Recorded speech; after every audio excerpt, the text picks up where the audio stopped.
Great question about your dream. So when you have a really fearful dream, there's two things that could be coming up here.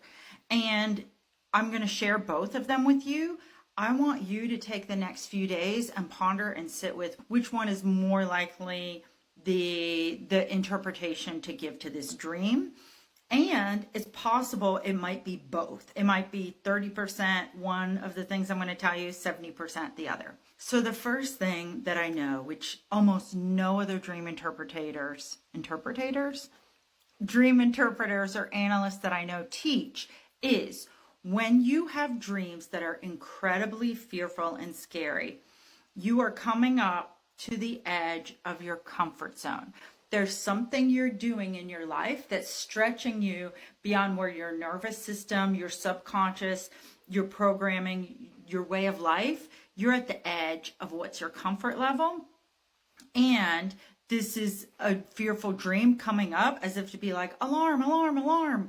Stop, go back, do not go forward, do not go to the scary doors. I don't know what is happening in your life entirely. I'm getting a little dip into the situation to feel. I know it has to do with emotions. What I also feel like for you is there's something that you're considering doing or thinking about doing that's going to change the way that some people relate to you. So let's say you've been working on boundaries. Whether or not you've consciously been working on boundaries, what I find is you are doing what I would call boundary work of wanting to set other boundaries with people, having it so that your self-care, how they treat you, is better. Now, the downside of this is at a visceral level, at a subconscious level, at a body level, you're very uncomfortable with this change, which is what is making this dream manifest. There's a part of you that wonders, is it safe? Will I be left with no exit, no people, and no options? The first interpretation is you're stretching beyond your limits. You're not in your comfort zone anymore. Whether or not you've actively made the decision, you are going to, or getting close to making the decision, which is going to start changing things in your life, which is going to start changing things in your circumstances. I am really proud of you. I know that the dream felt scary.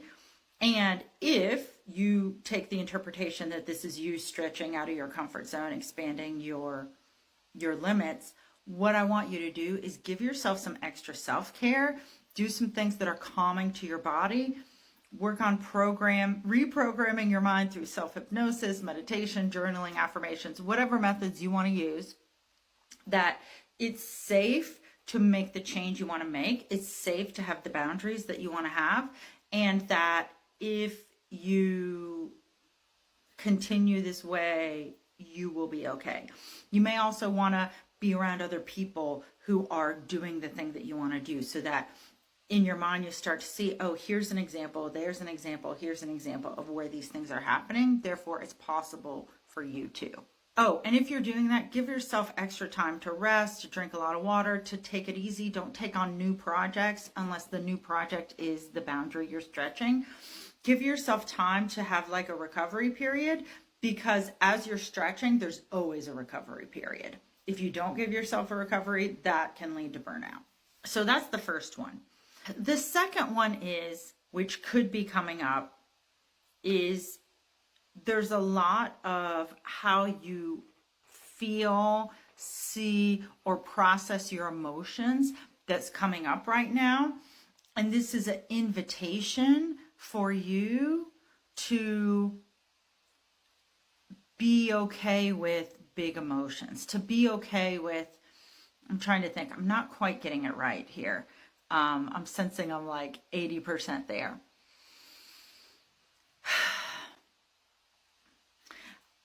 I feel like there's a part, yeah, okay, this is where we're going with this. Okay. What I'm seeing is that at various points in your past, there were ways in which you learn that it's a little bit easier to handle life if you can compartmentalize some of the things and not feel emotions about some of the things. And now I'm feeling the emotions for you.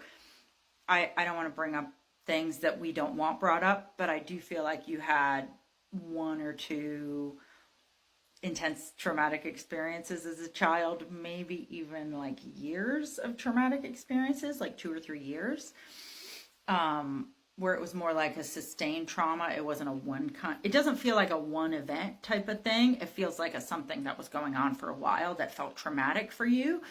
And your way of surviving in that time, surviving emotionally, surviving personally, was, and either you saw someone modeling it or you started doing it yourself, was you started in a way compartmentalizing and being like, I'm going to shut part of this down. I'm not going to think about that. I'm not going to feel that. I'm not going to focus on that.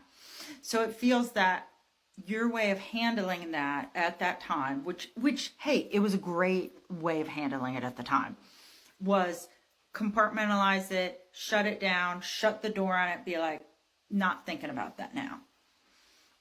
What it seems is that, yeah, this gives me a lot of emotions flowing through my body. Again, I don't want to activate you or trigger you or make you feel uncomfortable.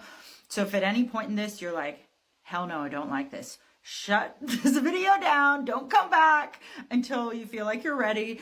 Maybe make an appointment with a therapist or do whatever you do to process, because it feels like there's a lot here.